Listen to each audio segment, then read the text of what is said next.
to live there. 240 ain't so much money. And I want people to think about their own financial lid. And it looks like this. L. L is lifestyle. How big a life do your top people want? How big a life? If you don't talk to them about this, their eyes won't be open. This is our job as leaders, to inspire, to activate their thinking about their life and their future.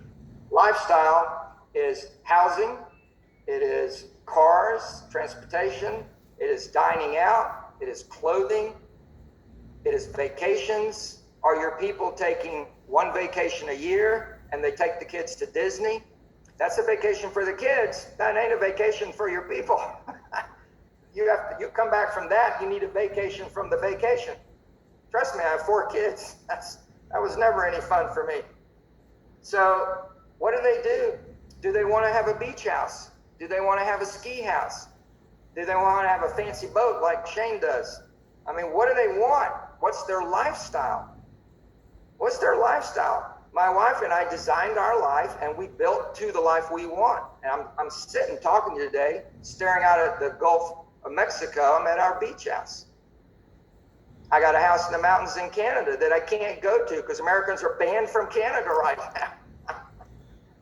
But I'm going to go snow skiing there.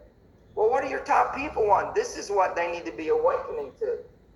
And then kids. Kids cost a ton of money. How many of your top people have kids? Are they really thinking about how much money it costs? Are they really thinking about it? My wife and I have had 2 kids. I have 4 children, 2 boys, 2 girls. And we've had 2 kids in college at the same time, and we're going on our 21st year of that. 21st year of that. Last night, we had a phone conversation with our son, who's in his senior year in college, and he told us, I think I'm going to not go down the master's degree route. I think I'm just going to go straight to the PhD program. Well, there you go. There's another 6 years right there. Boom, bam, boom. Woo! Touchdown. I have 2 grandkids. One of them will probably be starting college, and I'll still have a kid in college. Anyway, it's about lifestyle. Now, I'm throwing numbers here. This may or may not be reflective of your top people. But let's say a lifestyle is $500,000. $500,000 for a really good lifestyle. And this is after tax money. This is money you can spend on your lifestyle. $500,000. They all need to make investments. Investments.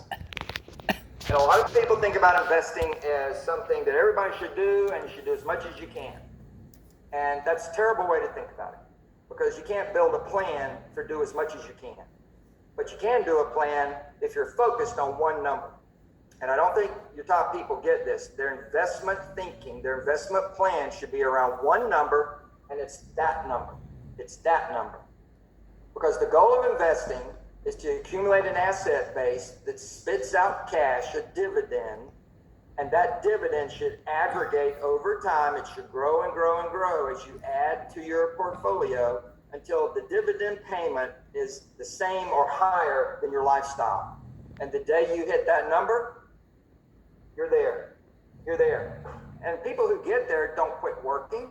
They keep building empires. They keep profiting and turning profits into businesses or into other investments, and they just keep going. But it's the way you get true freedom, and it's the way you can give back big money. And our company at the top, the highest producers, the goal, the mental thinking is get to where you can give away $1 million or more. Give it away. Give that money back. Because if we're so blessed to be that successful, we should clearly recognize that is fortuitous. A lot of people do the same work and don't get there for a variety of reasons. But if we get there, we need to be grateful and humble and give money back. So, investing is the same formula. I don't care if it's stocks or bonds or real estate. It's a periodic investment of time and money over time that bell curves up into true wealth and big cash flows. It's all the same. They should do it in real estate. And if they do it in real estate, it's very simple. If you can get a 10% ROI, and that's the way everybody should think, then if I want $500,000 coming in, I'm going to need $5 million in investments at 10% ROI to have $500,000 coming in. And they're not going to be able to run out and buy $5 million of real estate, but it's only going to cost them $1 million to get $5 million in real estate.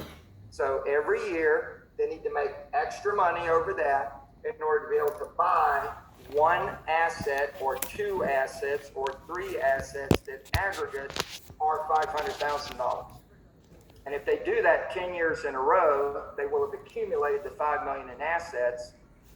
But even though they only put $1 million into it, they're going to get the $5 million cash flow. And this is the power of real estate investing.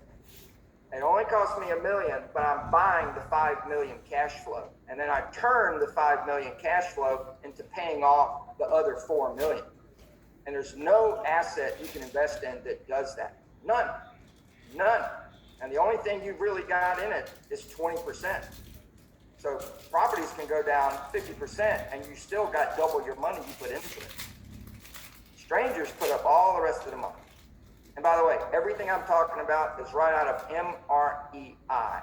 And if this sounds like news to you, you're one of those people who ain't reading the blue book. You're not reading our books. So what it would take is 20% a year.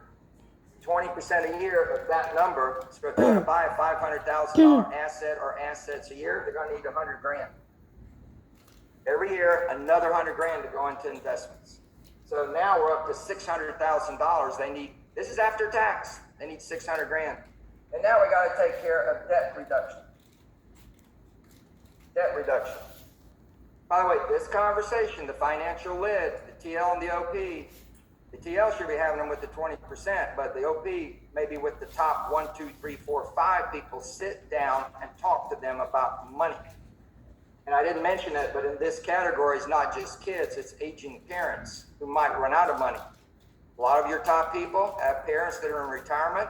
The fastest growing group of people declaring bankruptcy, personal bankruptcy, is people 62 and older. So you got yourself 800 agents. The top 20%, 160 people, I guarantee those people are going to have parents who run out of money. Not all of them, but plenty of them are going to have parents who run out of money. So debt, the biggest single debt people have in their life on an annual basis is not their mortgage, it's the IRS. So you got to pay the IRS, you got to pay state tax, you got to get out of your mortgage. That amount of money is tied to these two pots of money. So the bottom line is the money they need for debt reduction is going to be 50% of these two added up. So that's 500, that's 600, 50% of that is 300. So that is, what's the math? 300. 900. 500 plus 100 is 600. Half of that's 300. 900. 300 plus 600 is $900,000. So they need $900,000 coming in, and realize that includes all the tax. So the IRS walks in and lifts $300,000 right off the top. Boom, gone. But you got the money. Now, if they're making $10,000 at 10K a sale, that's 90 sales. And I don't care what their business plan is or what their thinking is. If this is one of your top agents, and they're not targeting 90 sales, then their financial lid is being held back by their lack of awareness and big thinking. Their financial lid is them and not thinking clearly. Now, that's just the sales for the money for them to take home. But the truth is they've got to gross it up by their business overhead. So if this happened to be a single agent, you'd gross it up by 15%. So 15% times 900,000 would be another $140,000 you'd add to it. If they've got one assistant, you gross it up by 30%. 15% would be the overhead, 15% would be the admin, and you got to gross it up by 30%. It's just a math equation. But here's the bottom line. Almost everybody that's in your top 5, top 10 should be at gross $1 million in order to fund their life properly. They're not going to get it with less than that. We just showed you that. Okay, so I hope that helps, that financial lid. So I'm gonna go back to the PowerPoint, and we're gonna get ready to take